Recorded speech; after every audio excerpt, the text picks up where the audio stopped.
किराएदार बेटा। उठ जा नालायक, सुबह के 8 बजने को है। तुझे एग्जाम नहीं देना क्या? थोड़ी देर और सोने दीजिए ना पापा। तू उठता या फिर मैं तेरे ऊपर पानी फेंकूं? रोज गधों की तरह सोता रहता है, पेपर की कोई टेंशन ही नहीं है। और एक हमारा समय था जब हम पेपर में फेल होने के डर से रात भर पढ़ा करते थे, सो ही नहीं पाते थे। तो क्या आप उसका बदला मुझसे लेंगे? मैं 15 मिनट बाद उठ जाऊंगा, आप प्लीज जाइए, मुझे डिस्टर्ब मत कीजिए। इतना कहकर रौनक रजाई ढककर फिर से सो जाता है। तू वैसे नहीं मानेगा, रुक मैं अभी पानी लेकर आता हूं। बस फिर क्या था, इतना कहकर वो भागते हुए बाथरूम में जाते हैं और पानी की एक बड़ी सी बाल्टी लाकर रौनक के ऊपर फेंक देते हैं। पानी पड़ते ही रौनक झट से उठ जाता है। ये आपने क्या किया पापा? अब तो उठेगा नहीं तो यही करना पड़ेगा ना। वैसे थैंक्स डैड, आपके कारण ना अब मुझे नहाने की भी जरूरत नहीं पड़ेगी। चलिए अब आप माँ से बोलकर मेरे कपड़े निकलवा दीजिए, तब तक मैं ब्रश कर लेता हूँ।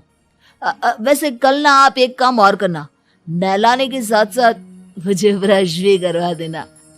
ये ब्रश करने में ना मुझे बहुत आलस आता है। रौनक की बातों से अरविंद का मुंह खुला का खुला रह जाता है। वो अपनी पत्नी कमला के पास जाता है और रौनक की हरकतों के बारे में बताता है, जिसे सुन उसकी पत्नी हंसने लगती है। तुम अपने बेटे को समझाने के बजाय हंस रही हो। रौनक बच्चा है, धीरे धीरे सुधर जाएगा, आप क्यों उसके पीछे पड़े रहते हो? अभी नहीं सुधरेगा तो कब सुधरेगा? 10वीं क्लास में है रौनक, वो अब कोई बच्चा नहीं रहा। अरविंद की इतना बोलते ही वहां रौनक भी आ जाता है। क्या डैड, मैंने आपको एक काम दिया था, वो भी नहीं हुआ आपसे। अरे क्या हुआ बेटा?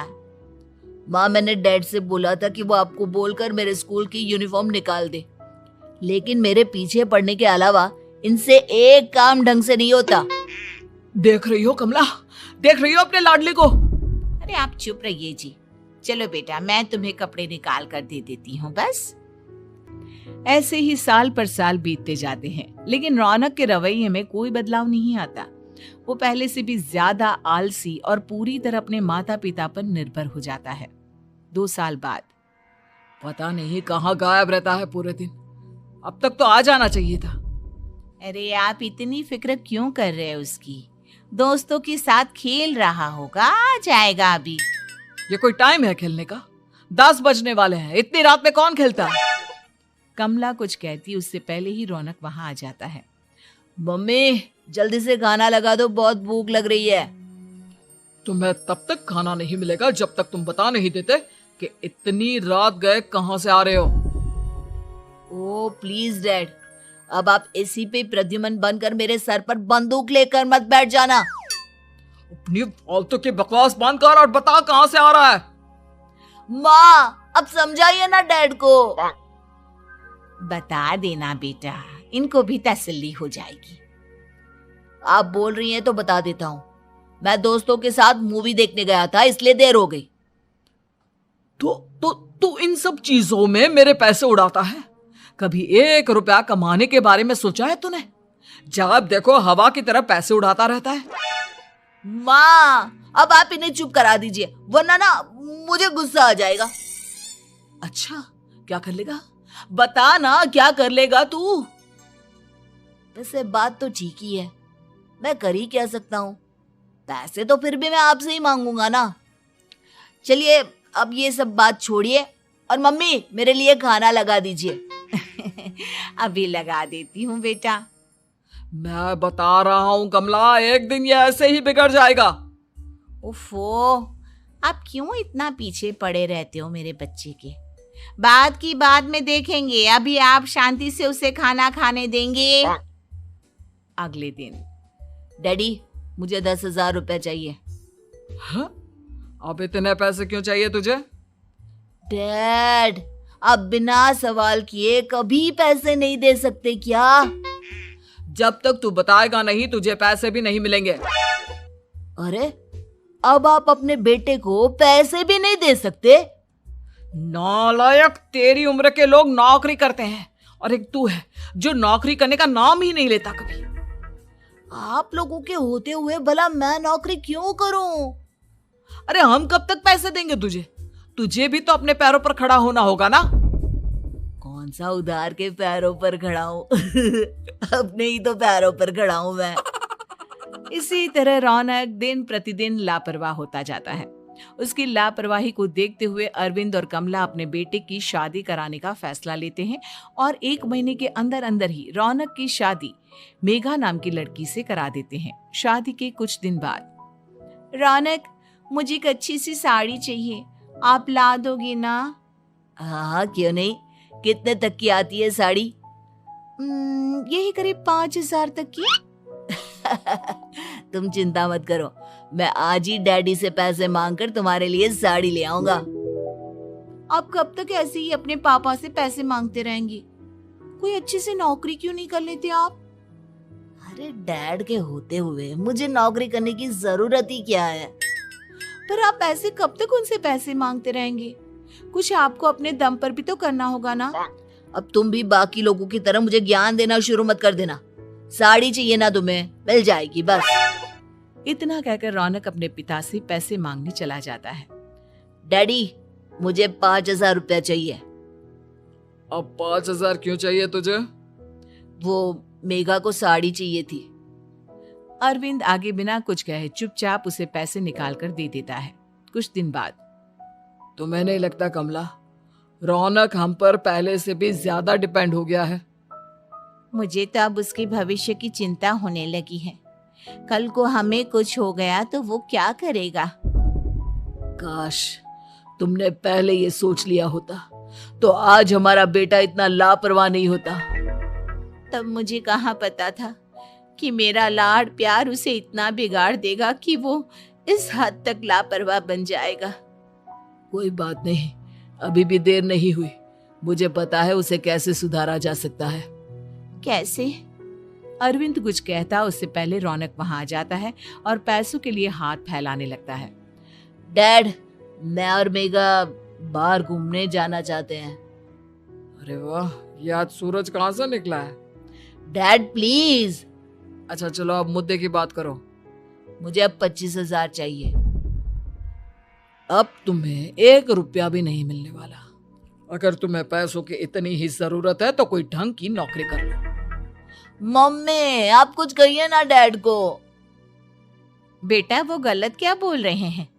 ये सब हम तेरे भले के लिए ही तो कर रहे हैं। मम्मा, मैंने बताया ना आपको, मुझे नहीं करनी कोई जॉब वॉब। तो ठीक है, निकल जाओ हमारे घर से। तुम्हारे जैसे लोगों के लिए मैंने ये घर खड़ा नहीं किया है। जितना ये घर आपका है ना, उतना ही मेरा भी है। मैं कहीं नहीं जाने वाला। जाना तो पड़ेगा ही तुझे, क्योंकि अब मैं तेरा कोई भी खर्चा नहीं उठाने वाला। ठीक है, मत उठाइए मेरा खर्चा, मैं अपने दम पर भी जी सकता हूँ। तो बेशर्मों की तरह अब तक यहाँ क्यों खड़ा है? अपना सामान ले और निकल जाए यहाँ से। रौनक पैर पटकते हुए वहां से चला जाता है। घर से निकालना जरूरी है क्या उसे? बिना पैसों के कौन रखेगा उसे किराए पर? अगर उसका भविष्य सुधारना है तो हमें अपने दिल पर पत्थर रखकर ये कदम उठाना ही होगा। दोनों बात कर रहे होते हैं कि रौनक अपनी पत्नी के साथ एक बड़ा सा बैग लेकर घर से निकल जाता है, लेकिन घर से बाहर उसे कोई भी मुफ्त में अपने घर किराए पर नहीं रखता। अंत में थक हार कर वो फिर से अपने घर चला जाता है। क्या हुआ? थोड़ी देर पहले तो दहाड़ते हुए घर से निकला था, अब क्या हुआ? नहीं रखा ना किसी ने तुझे किराए पर? डैड प्लीज, मैं कुछ दिनों में कोई अच्छी सी नौकरी शुरू कर दूंगा। आप तब तक तो हमें रख लीजिए प्लीज। सुबह से रात हो चुकी है लेकिन कोई हमें रखने को राजी नहीं है। अब आप ही बताइए, इतनी रात को मैं मेघा को लेकर कहाँ जाऊंगा? ठीक है ठीक है, बहू की वजह से मैं तुझे घर पर रख रहा हूँ, लेकिन तू इस घर में एक बेटे की नहीं बल्कि एक किराएदार की हैसियत से रहेगा। 3 महीने है तेरे पास। इन 3 महीनों के अंदर अंदर मुझे तेरी पहली तनख्वाह हाथ में चाहिए, समझ गया? पक्का डैड, इन 3 महीनों के अंदर अंदर तो कोई बढ़िया सी नौकरी ढूंढ ही लूंगा मैं। ऐसे ही धीरे धीरे समय बीतने लगता है और अरविंद के दिए 3 महीनों में से 2 महीने बीत चुके होते हैं। पापा जी ने हमें 3 महीने दिए थे, जिसमें से 2 महीने तो बीत चुके हैं। अब ये आखिरी महीना बचा है। अरे तुम चिंता मत करो, आज मेरा ना 2 जगह इंटरव्यू है, दोनों में से कहीं ना कहीं तो जॉब लग ही जाएगी। अच्छा, all the best. Raunak interview के लिए निकल जाता है, जिसके बाद शाम में रौनक घर आता है। कैसा गया इंटरव्यू? आपकी नौकरी लगी या नहीं? अरे पहले सांस तो ले लेने दो अच्छे से। बताइए ना, मुझसे तो जरा भी इंतजार नहीं हो रहा है। वो दरअसल बात यह है कि मेरी नौकरी तो लग चुकी है, लेकिन पैसे बहुत कम है। कितने पैसे हैं? 15,000। इतने में अरविंद और कमला मिठाई का डिब्बा लेकर आ जाते हैं। बधाई हो बेटा। हम जानते थे तेरी जॉब जरूर लगेगी। लेकिन मेरी सैलरी बहुत कम है मम्मा। कम है तो क्या हुआ, धीरे धीरे बढ़ जाएगी। हाँ बेटा, हम तो बस चाहते थे कि तू अपने पैरों पर खड़ा हो जाए। मतलब अब आप मुझे घर से नहीं निकालेंगे? नहीं, ये सब हमने तुझे जिम्मेदार इंसान बनाने के लिए किया था।